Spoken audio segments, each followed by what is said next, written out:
ಬೆಂಗಳೂರಿನ ಚಿನ್ನಸ್ವಾಮಿ ಸ್ಟೇಡಿಯಂನಲ್ಲಿ ಕಾಲ್ತುಳಿತ ಬಳಿಕ ಆರ್ಸಿಬಿ ಪಂದ್ಯಗಳನ್ನು ಹಾಗೂ ಐಪಿಎಲ್ ಪಂದ್ಯಗಳನ್ನು ನಡೆಸುವಂಥದ್ದನ್ನು ರಾಜ್ಯ ಸರ್ಕಾರ ನಿಲ್ಲಿಸಿತ್ತು. ಇವತ್ತು ಆರ್ಸಿಬಿ ಅಭಿಮಾನಿಗಳಿಗೆ ಗುಡ್ ನ್ಯೂಸ್ ಸಿಗುತ್ತಾ? ಹಾಗಾದರೆ ಆರ್ಸಿಬಿ ಅಭಿಮಾನಿಗಳಿಗೆ ಇವತ್ತು ಬಹುದೊಡ್ಡ ದಿನ. ಗೃಹ ಸಚಿವರ ನೇತೃತ್ವದಲ್ಲಿ ಹೈ ವೋಲ್ಟೇಜ್ ಮೀಟಿಂಗ್ ನಡೆಯುತ್ತೆ ಇವತ್ತು.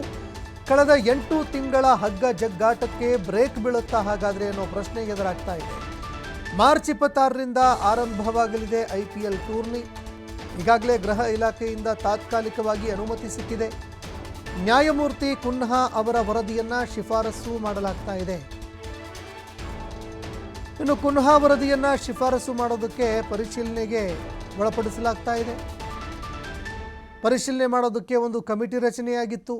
GBA ಆಯುಕ್ತರ ನೇತೃತ್ವದಲ್ಲಿ ರಚನೆಯಾಗಿತ್ತು. ಈ ಆಯುಕ್ತರ ನೇತೃತ್ವದಲ್ಲಿ ಈ ಕಮಿಟಿ ಈಗ ಈ ವಿಚಾರಕ್ಕೆ ಸಂಬಂಧಪಟ್ಟಂತೆ ತನಿಖೆ ಕೂಡ ಮಾಡಿತ್ತು.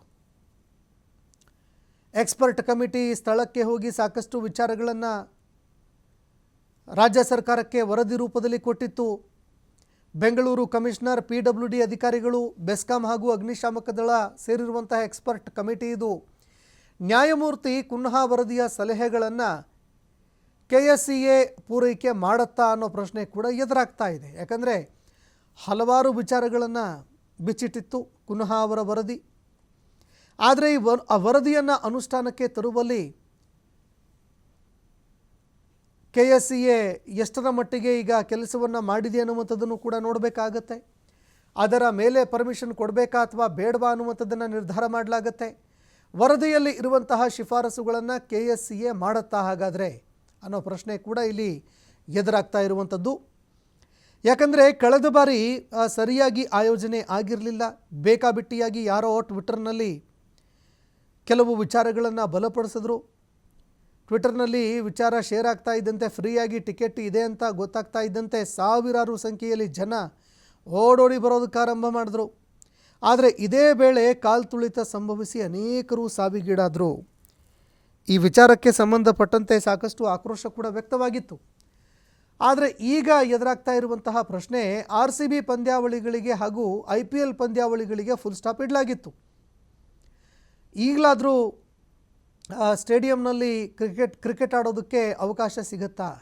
ಚಿನ್ನಸ್ವಾಮಿ ಸ್ಟೇಡಿಯಂನಲ್ಲಿ IPL ಪಂದ್ಯಗಳು ನಡೆಯುತ್ತಾ ಇಲ್ವಾ ಅನ್ನುವಂತಹ ಪ್ರಶ್ನೆಗೆ ಇವತ್ತು ಉತ್ತರ ಸಿಗುತ್ತೆ. ಅಧಿಕಾರಿಗಳು ಹೋಮ್ ಮಿನಿಸ್ಟರ್ ಅವರನ್ನ ಭೇಟಿಯಾಗಿ ಮಾತುಕತೆ ನಡೆಸಲಿದ್ದಾರೆ. ಗೃಹ ಸಚಿವರು ಏನೆಲ್ಲ ಸಲಹೆ ಸೂಚನೆಗಳನ್ನು ಪಡೆದುಕೊಂಡು ಜೊತೆಗೆ ಯಾವೆಲ್ಲ ಇನ್ಸ್ಟ್ರಕ್ಷನ್ಸ್ಗಳನ್ನು ಕೊಡ್ತಾರೆ ಅದನ್ನು ಕೂಡ ಕಾದು ನೋಡಬೇಕಾಗತ್ತೆ. ಜೊತೆಗೆ RCB ಅಭಿಮಾನಿಗಳಿಗೆ ಇವತ್ತು ದೊಡ್ಡ ದಿನ ಅಂತ ಹೇಳಿದರೂ ಕೂಡ ತಪ್ಪಾಗೋದಿಲ್ಲ. ಯಾಕಂದರೆ RCB ಅಭಿಮಾನಿಗಳು ಬೆಂಗಳೂರಿನಲ್ಲೇ ಮ್ಯಾಚ್ ಆಗಬೇಕು, ನಾವು ಈ ಕ್ರಿಕೆಟ್ ಮ್ಯಾಚನ್ನು ಕಣ್ತುಂಬಿಕೊಳ್ಬೇಕು ಅಂತ ಸಾಕಷ್ಟು ಜನ ಕಾಯ್ತಾ ಇದ್ರು.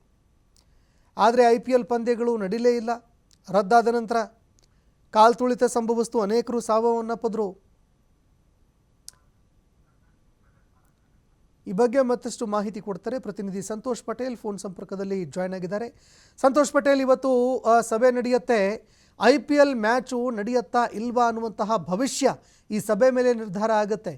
ಹೀಗಾಗಿ ಸಭೆಯಲ್ಲಿ ಯಾವೆಲ್ಲ ವಿಚಾರಗಳು ಚರ್ಚೆ ಆಗುತ್ತೆ, IPL ಪಂದ್ಯಕ್ಕೆ ಅವಕಾಶ ಸಿಗುತ್ತಾ, ಈ ಬಗ್ಗೆ ಮತ್ತಷ್ಟು ಮಾಹಿತಿ ಕೊಡೋದಾದರೆ?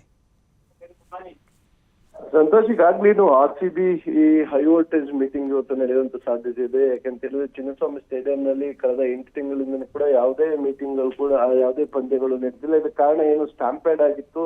RCB ಏನು ಮೊದಲ ಬಾರಿಗೆ ಕಪ್ ಗೆದ್ದ ಬಳಿಕ ಸ್ಟಾಂಪೇಡ್ ಆದ ನಂತರ ಅಲ್ಲಿ ಸಾಕಷ್ಟು ಬದಲಾವಣೆಗಳನ್ನು ಮಾಡಬೇಕು. ಏನು ನಿವೃತ್ತ ನ್ಯಾಯಮೂರ್ತಿಗಳ ವರದಿ ಏನಿತ್ತು, ಆ ವರದಿ ಬಂದ ಬಳಿಕ ಅಲ್ಲಿದ್ದಂತ ಅಂಶಗಳನ್ನ ಇಟ್ಕೊಂಡು ಒಂದಿಷ್ಟು ಅದನ್ನ ರಿನೋವೇಟ್ ಮಾಡಬೇಕು. ಯಾಕಂದ್ರೆ ಮುಂದಾಗುವಂತ ಪಂದ್ಯಗಳಲ್ಲಿ ಯಾವುದೇ ರೀತಿಯ ಸಮಸ್ಯೆಗಳಾಗಬಾರ್ದು ಅಂತೇಳಿ ಕೆಲವು ಸೂಚನೆಗಳನ್ನ ಕೊಡಲಾಗಿತ್ತು, ಸಲಹೆಗಳನ್ನು ಕೂಡ ಸೇರಿಸಲಾಗಿತ್ತು. ಆದ್ರೆ ಅದ್ಯಾವುದನ್ನು ಕೂಡ KSCA ಮಾಡಿರಲಿಲ್ಲ. ಹೀಗಾಗಿ KSCA ಯಲ್ಲಿ ಏನು ವಿಜಯ್ ಹಜಾರೆ ಟ್ರೋಫಿ ಇರ್ಬೋದು, ಮಹಿಳಾ IPL ಟೂರ್ನಿಗಳಿರ್ಬೋದು, RCB ಪಂದ್ಯಗಳನ್ನ ನಡೆಸಲಿಕ್ಕೆ ರಾಷ್ಟ್ರೀಯ ಮತ್ತು ಅಂತಾರಾಷ್ಟ್ರೀಯ ಪಂದ್ಯಗಳನ್ನ ನಡೆಸಲಿಕ್ಕೆ ಏನ್ ಮಾಡೋ ಅವಕಾಶಗಳಿತ್ತು, ಅದಕ್ಕೆ ಮಾಡಿಕೊಟ್ಟಿರ್ಲಿಲ್ಲ. ಹೀಗಾಗಿ ಇವತ್ತು ಗೃಹ ಸಚಿವರು ಇರ್ಬೋದು ಮತ್ತು GBA commissioner, Bengaluru commission, PWD, fire, ಕೆಲ ಸಂಸ್ಥೆಗಳ ಮತ್ತು ಇಲಾಖೆಗಳ ಏನು ಪ್ರಮುಖ ಹುದ್ದೆಗಳಲ್ಲಿರುವಂತಹ ಆಯುಕ್ತರುಗಳು ಎಲ್ಲರೂ ಕೂಡ ಸಭೆ ಸೇರ್ತಾರೆ. ಅದ್ರ ಜೊತೆಗೆ KSCA ಕೂಡ ಅದರಲ್ಲಿ ಭಾಗಿಯಾಗುವ ಸಾಧ್ಯತೆ ಇದೆ. RCB ತಂಡದ ಮ್ಯಾನೇಜ್ಮೆಂಟ್ ಅವ್ರನ್ನು ಕೂಡ ಈಗಾಗಲೇ ಈ ಸಭೆಗೆ ಇನ್ವೈಟ್ ಅನ್ನ ಮಾಡಿರುವಂತದ್ದು. ಅವರು ಬರುವಂತ ಸಾಧ್ಯತೆಗಳಿದೆ. ಬಹುತೇಕವಾಗಿ ಇವತ್ತು ಈಗಾಗಲೇ ಮೈಕಲ್ ಕುನ್ನಾ ಅವರ ವರದಿ ಏನಿತ್ತು, ಆ ವರದಿಯಲ್ಲಿರುವಂತ ಕೆಲ ಸಲಹೆಗಳನ್ನ ತೆಗೆದುಕೊಂಡು ರಿನೋವೇಟ್ ಗಳನ್ನ ಮಾಡ್ತಾ ಇರುವಂತದ್ದು. ಸಂಪೂರ್ಣವಾಗಿ ಅಂದ್ರೆ ಅವರು ಉಲ್ಲೇಖ ಮಾಡಿದಂತ ಅಂಶಗಳೇನಿತ್ತು ಅಷ್ಟು ಅಂಶಗಳನ್ನ ಇವರು ಅಳವಡಿಸ್ಕೊಳ್ಳಿಕ್ಕೆ ಸೂಚನೆಗಳನ್ನು ಕೊಟ್ಟಿತ್ತು. ಒಂದ್ ವೇಳೆ ಅದೆಲ್ಲವೂ ಕೂಡ ಆಗಿದ್ರೆ ಇವತ್ತು ಬಹುತೇಕವಾಗಿ RCB ಅಭಿಮಾನಿಗಳಿಗೆ ಗುಡ್ ನ್ಯೂಸ್ ಸಿಗುವಂತ ಸಾಧ್ಯತೆ ಇರುತ್ತೆ. ಬೆಂಗಳೂರಿನಲ್ಲೇ ಇನ್ ಮುಂದೆ ಏನೋ IPL ಪಂದ್ಯಗಳಿರ್ಬೋದಿಲ್ಲ, ಅಂತಾರಾಷ್ಟ್ರೀಯ ಪಂದ್ಯಗಳು ಕೂಡ ಮಾಡ್ಲಿಕ್ಕೆ ಅವಕಾಶ ಮಾಡಿಕೊಡುವಂತ ಸಾಧ್ಯತೆ ಇದೆ. ಇವತ್ತಿನ ಸಭೆಯಲ್ಲಿ ಏನೆಲ್ಲ ನಿರ್ಧಾರಗಳನ್ನ ತೆಗೆದುಕೊಳ್ತಾರೆ ಅನ್ನೋದನ್ನ ನಾವು ಕಾಯ್ದು ನೋಡ್ಬೇಕಾಗುತ್ತೆ. ಸಂತೋಷ್, ಧನ್ಯವಾದಗಳು ಸಂತೋಷ್ ಪಟೇಲ್ ನಿಮ್ಮೆಲ್ಲ ಮಾಹಿತಿಗೆ.